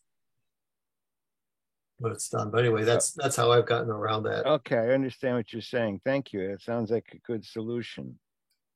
Wait, would you guys say that again? Take it slow. So you have your segment for the feed. If I understand you, Rich, you have your feed segment, and then you have a little wire coming up from that, and another little wire connecting to the other side of your feed segment. And then you, I guess I would have a third wire. So you would make like a staple shaped thing across your feed point, and the one that runs parallel to the feed point you would use a load card on that. Yeah, you could do that, or you could just use two wires where one comes up, and the other goes one back comes down. up, it goes back down. Yes, you And could do then- it with just and two there's- then. They're short wires, and then put the capacitor or inductor in one of those little wires. And then you'll get that segment check dialog again, but to ignore that because Unless you make the wires long enough, yeah. Right. You can make them long enough, it won't matter, right? Well, as long as they're perpendicular to your antenna and not too big. okay, thank you. That's great. So it's been a great course, Mike. Thank you. Yeah, Well, absolutely. I think so. I've had the same problem that you had, and that is I've done the load card and I didn't get what I thought I should get. And I thought it was just because I was clueless, which I obviously was. So I think I understand what Rich just said. Let's say I want to put in a load on my dipole. Below the EX feed point, I put another wire. But is it still connected up to the antenna, or is it not connected to the antenna? No, like connected to the antenna, from the length of the antenna and how many segments, you could figure out, the exact X and Y coordinates for those points. So you could have a wire that goes from there, that maybe just goes off, moves off like maybe from the center. The segments that are each side of your feed point, you could have a wire that goes off maybe a foot, for example, and then another wire that comes back. So you've got wires, basically you've got a short right across the feed point, but then in one of those wires you put in your 100 picofarads or 10 microhenries or whatever it is. Okay, I understand. So I've got my antenna, then I've got like 1, 2, 3 wires which form a path across maybe a segment where the EX is. And then in like the middle wire, I could put a load card and that should work. Yeah, that's the way I've handled that. That's brilliant. I have tried so many times to put the matching set, the network card, I know how to work and it works. But the load cards, I've never gotten what I thought I should get from them. So thank you very much. I think I understand. Except for the load card will work when you can specify the admittance matrix, but the impedance matrix for a shunt is singular. So the admittance matrix, which is its matrix inverse, does not exist. So Gotcha. you can't use a network card for a shunt element. Got it. Would have been nicer if he would have used transmission parameters instead, maybe ABCD. There's probably something bad with that. I don't know, probably doesn't handle some situation or other. Well, I just learned something, and I'm keen to try it now because, yeah, I also wanted to simulate. I've been wanting to simulate feed line loss by putting in a little wire with a resistance, but I have never even been able to do that successfully to match my feed line response. So I'm going to try this with a resistance and see if that works. Do you think that would work, Rich, or no? You could put a resistance. I don't know if that simulates what the feed line really does or not, though. Okay. I have to think about that. I think the load card for a series RLC was working as it should for a series. I've used it for other things, for loading, for doing an inductive base load, and it seems to work fine for that. It's when you try to throw something across the feed terminals. That's the problem. Yeah. So if I take a load card and I put it right on the EX card, and I put in 1 ohm, yeah, I should see the SWR dip, correct? because that's a loss compared to the lossless. Mm-hmm. Well, you might not see the SWR dip if it's a 50. If you've got a perfect SWR to begin with, and you put another ohm in series, you won't see the SWR dip. Right. No. Right, but I think what you're trying to do there is simulate the loss in the reflected power. A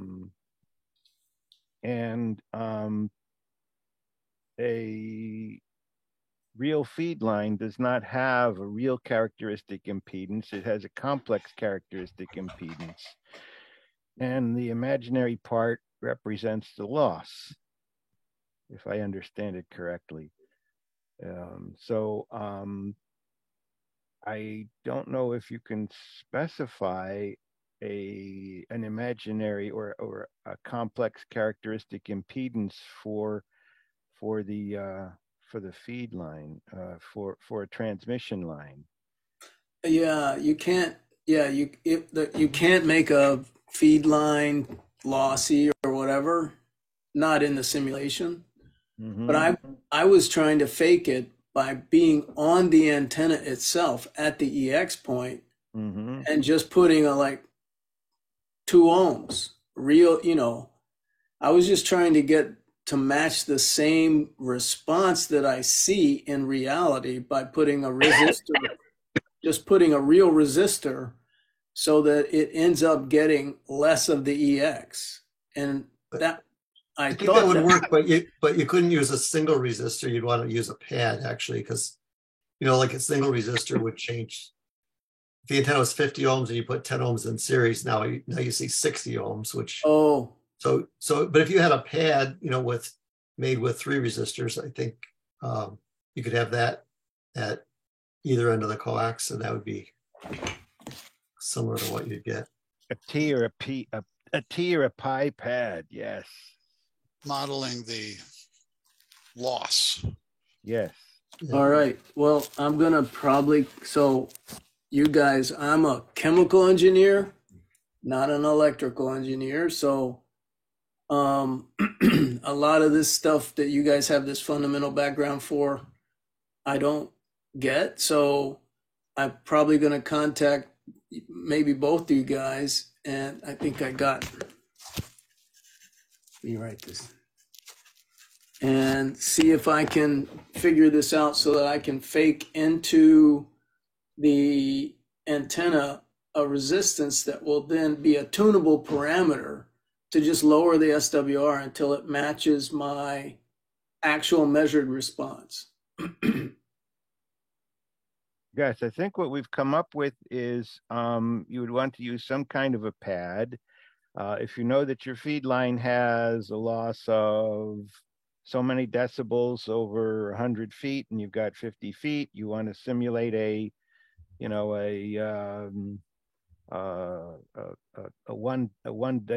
dB pad. You can find out the resistor values for that, for either a T or a pi, and then you could probably do a network card at least for the T. You should be able to do a network card for that, and then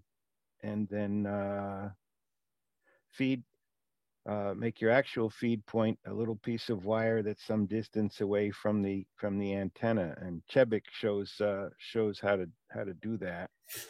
Yeah, we did that in this class earlier, but the question is, I don't know what a pad is. A pad is it's a small network made up of in this case it would be 3 resistors. Okay. And it'd be arranged either as a T. So you would have one in series with the input, one in series with the output, and at the junction of the 2, you would have one shunting to the ground. Okay. And the other would be the pi. These would both be for unbalanced, which wouldn't make any difference for this. But the other would be the pi, where you got one shunting the input, one shunting the output, and then one bridging the 2. Okay. All right. Thank you. That's just another word for an attenuator. An attenuator, yes, attenuator. Yeah, yeah. And Right, all you guys- when you Google for attenuator calculator, then you will very likely find an online calculator that allows you to say, I want 1 dB attenuation, I want 50 ohm in, 50 ohm out, and it gives you the resistor values. All right, I'll Google it, and if I can't find it, Carl, I'll ping you. Now, the real thing would be if the calculator would then give you the admittance matrix of the attenuator. That's where your Python programming skills come in. Really? That's too much work for me. Oh, it's fun. I write Python just for fun, just so that I keep my brain up. But yeah. Or you could build the attenuator with little wires and loads in them too. You could, have a wire from the antenna to a spot and another spot, and then put the loads in there. Make it all symbolic while you're at it. Yeah. But so that's it from me, gentlemen. I again thank you very much for making it all the way through the class. I do apologize for the first class where I had the wrong format and I think turned a few people off, unfortunately. But after that, we changed it so that we didn't waste a bunch of time. We tried to actually get through some content. So, well, it wasn't a workshop, and you started as a workshop, and that's okay because we all would have started as a workshop. So, yeah. I thought it would be helpful, but then I realized it was too much. It was too much of a time sink, and for those people who were going to do the work, they would do the work offline anyway. So, boom. Yeah. No, this has been really a wonderful thing that you've put together. I'm glad that you were able to set aside the time, not just for the presentation on our Saturdays, but to, pull everything together to get, the material you've shared with us has been very, very valuable. So thank you. No. And it's going to be a great asset for the club because we've got the recordings to be able to go back to and when we need to. Excellent. Well, like I say, I had been uploading the models for each class. So if you guys pulled those down someplace, then Ra has those too. Great. I will make sure that we have an archive of those. I think I have them all in my system, but I will make sure that we preserve them. Yeah, if you can make them available to folks, because it took me a long time to get all these models, and having models to look at, especially symbolic models, there's not too many to look at, and having examples are really useful. And also, I'd say that you were very, I didn't know that you taught before, but very excellent, very clear presentation, easy to understand. I didn't get lost. It was really excellent. Yeah. Well, I did teach at RIT for many years, their 5th year process control class, but I think in 2017, unlike you guys who did a fair bit of work and stayed tuned in, I became disenchanted with something like 85% of the class that didn't want to do any homework but still expected to get an A. Now, I rushed to say there were 6 people in the class that were, and especially one person that was super brilliant, but that just wasn't enough to keep me going back to teach. So you guys are the best of best students, so thank you. Well, anyway, great motivating teacher. Thank you, Mike. Yeah. Excellent job. It was, I will Thank say, you. when I got started, it was hard for me because, like I say, I'm not an electrical engineer. But That's Yeah, neither okay. am I. Neither am I. You're a you got- practical user, though. You're a practical user. You have experience that is more valuable. Well, I like I say, I just regret the very first one where I think I had a friend that attended the very first one, and I was hoping to get him all excited about ham radio, and I think I turned him off with that dead time, and he never came back. So I anyway. did actually sell him a license manual, so you may want to just poke him a little bit more. Oh, okay. I had pinged him a couple times and he didn't get back to me, which I thought meant he didn't want to take on the embarrassment of saying that I was too boring. So at any rate, I'm glad you sent him a license book. Let's see. It will take him, if he wants to become an extra, he can do it in as fast as you can imagine. So because he's a PhD in physics like you, Carl. So. Oh, no, I'm not a PhD in physics. I'm just an electrical engineer who hasn't worked in electrical engineering in pretty much the day I left college. Yeah. Okay. For some reason, I thought you were also a PhD in physics. No. Probably because you knew Marcus, I thought you knew him through the physics community. So no, it's just the Europeans here in Rochester know each other. Yeah. Gotcha. At any rate, I actually know Marcus through my wife, who knew his wife through the Adirondack Mountain Club. Oh, okay. They do go to hiking and stuff. Yeah. Very good. Yeah, that was. And I tried to sell him soda, Summits on the Air, where he can take a small pocket-sized transmitter up on one of the high peaks and make a lot of people happy, but so far he hasn't bitten yet. Not yet. Well, let's see. He may not, like I say, I think I ran him off from the first one, but I'll give him a ping after it's sometime this year and see what we had been close friends at Xerox for a long time. And then I got another job. Well, our whole organization collapsed and most of the people that I was working with left. Actually, my whole team left for a variety of reasons.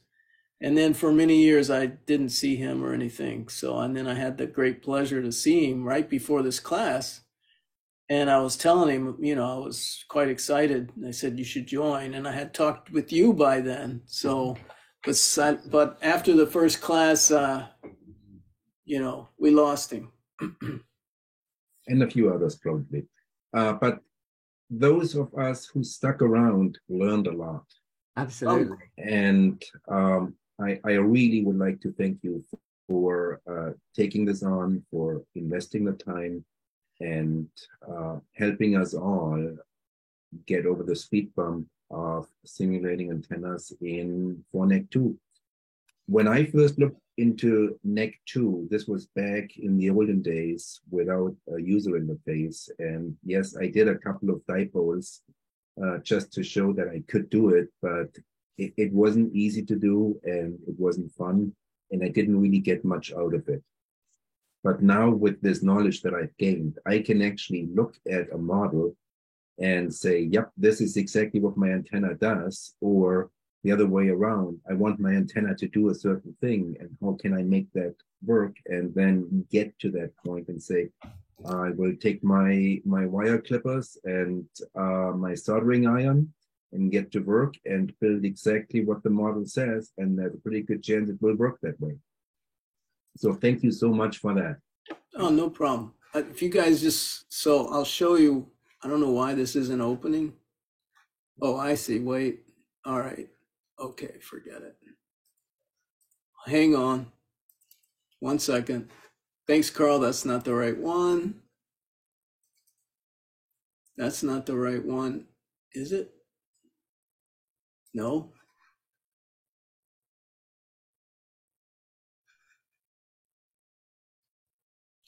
Bear with me just 1 second. Speaking of backyard antennas. Bear with you. Never run from a bear. No, I won't. I won't do that. Sanchez, here we go. It's been so long since I did this. All right, let me find 20 meter, 2 meter.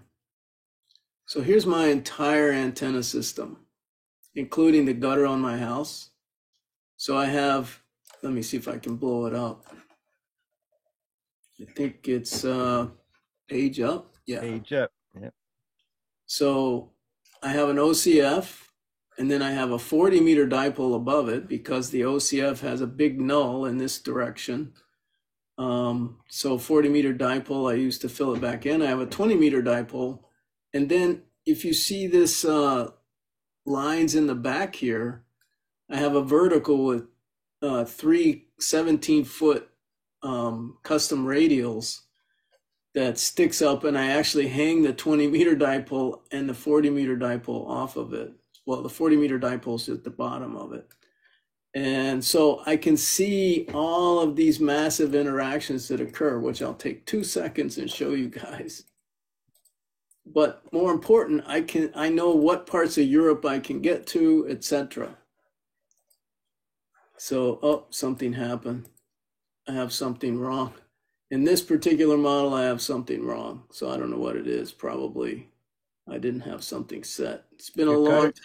Your gutters need cleaning, maybe. Yeah. No, there's so many models down in here, and I've done so many things to them so many times. And, you know, but you can, I was supporting your comment about you can learn what could be a complex system, because those bunch of simple antennas, when you stack them all up and then you put them onto a vertical, the vertical takes on a different pattern. All the other antennas take on different patterns from what you would get if you just had by itself.